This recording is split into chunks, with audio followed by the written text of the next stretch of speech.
Hello, everybody, and welcome to the Thursday edition of Video Clips. And always a couple of announcements. First of all, remember careers in healthcare. If you're in the healthcare business and you want to get out of what you're doing, we've got wonderful plans for you. And if you are not a healthcare professional, but you feel like you'd like to be helping people with health issues, now is the time when I think everybody's thinking about it. So you just might want to get in touch with us and see what we have to offer. I'm putting together the summer semester schedule right now. We always offer really interesting classes. Speaking of which, next week starts what will be a multi-class series on HIV/AIDS that I think you'll find really, really fascinating. Lots of connections to what's going on today, I think you'll find. And then remember that Make Americans Free Again conference calls every Thursday at noon. Help you start Thursday groups and that sort of thing. So my email address is pampopper@msn.com. So I'm going to talk today about something that you might find really strange coming from me. Maybe one fine day, we're going to be able to look back on this entire debacle and find some reasons to be grateful it happened. Now, here's why I say this. We might find that COVID has actually motivated some people to take better care of themselves. So here's a little data point that I found. According to the Centers for Disease Control, for those under the age of 65, a major risk factor for COVID-19 is obesity. And 148,494 adults with COVID-19, a relationship was found between body mass index and COVID-19 severity. The lowest risk was in people who were close to normal BMI. And then the risk of severity increased with increasing BMI. In other words, the researchers were able to establish a dose-dependent relationship, which strengthens the relationship.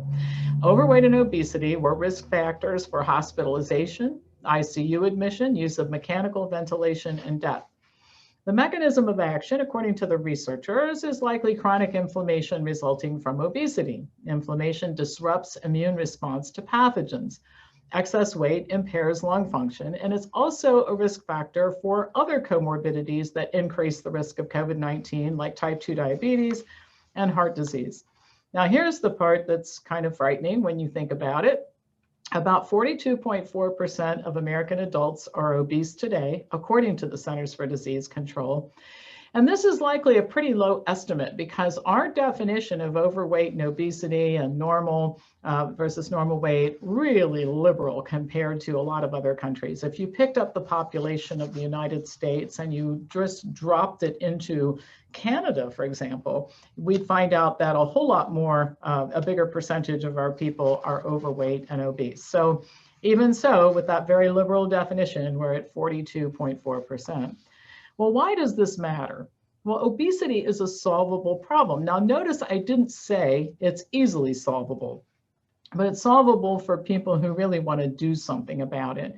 And perhaps one of the gifts of COVID-19 might be that people appear to be more afraid of COVID-19 than they ever were of diseases like diabetes, which kills 741 Americans per day, or 31 people per hour. Cancer kills 1,660 people per day, or 69 people each hour, or cardiovascular disease, which kills 2,353 people each and every day, or one every 37 seconds. So perhaps fear of COVID or COVID complications may motivate some people who need to lose weight to do so, while they have continued to carry high risk of these other conditions that I described and not been so motivated to do something about it. Now, our new member course, which we're going to offer starting sometime in April, is called Lose the COVID 25, like lose the freshman 15. It might be for some of you more like lose the lifetime 75, not necessarily a ramification of COVID as much as just that it's been happening for a long time and you've eaten yourself into kind of a bad spot. It doesn't really matter. The same principles apply. The same things have to be done. The same changes have to be made. So even if you have 75 pounds to lose, you might benefit a lot from being in that class. Now, while we're on the topic of how to prevent bad things from happening, let's talk about something else that happened during COVID-19. The nursing home population was harmed in a couple of different ways. One was that older people who are bedridden and medicated have a short lifespan anyway. And of course, I always have to give the caveat, it doesn't really matter why somebody dies. It's terrible for whoever the family and friends and neighbors and community members are. But people who are bedridden and medicated have a short lifespan, and sometimes flu is what takes them out.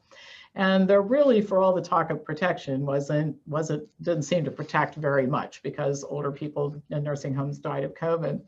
And second, people in nursing homes were isolated in the name of protection. It may not have worked, but that's what they did, and cut off from family and friends and all human contact. Now, I want to put this in perspective for you. Prisoners are allowed up to 3 non-contact visits from another human each week, and life without parole inmates are allowed multiple contact visits each week. Death row prisoners are also allowed phone calls, recreation, health and mental health checks, and services. So we actually treat the average murderer a little bit better than we treated the elderly in care homes. Well, that's all pretty depressing, but here's my point. I've never met anybody who actually planned to end up in one of these places or aspired to do it. People end up there by default, usually because they develop dementia or health issues, or they're frail, or all of the above. If you're currently living on your own, but you're not in really good shape, the time to turn it around is now, because you do reach a point in time when you can't turn it around. And I remember my mother, who spent the last 10 or 15 years of her life, I wouldn't wish what happened to her on anybody, with all the surgeries and the rehab and the pain and discomfort and the medication, and she got increasingly obese, and it was just horrible. I remember the day that I think we reached the point of no return. Like, she wasn't listening to me anyway, but it really was so far gone that I don't think there's much that she could have done, had she been willing, that would have turned it around.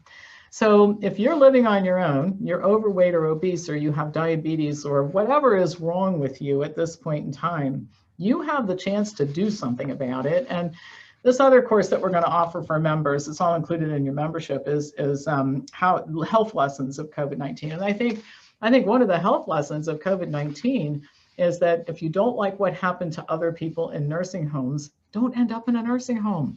That is not something people aspire to do. And there's a whole lot you can do to stay the heck out of those places. So while this year has been miserable, and I'm determined to continue resolving the mess, let's hope that a couple of good things result. And maybe those things would be people taking their health just a tiny bit more seriously, and being willing to be a whole lot more proactive than they were before all of this happened.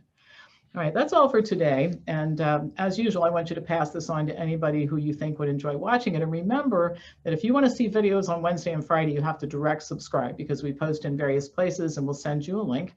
And I'm talking about a lot of things in those videos that I think you want to know about, but that I can't talk about here. So that's all for now. I'll be back to you tomorrow with more news.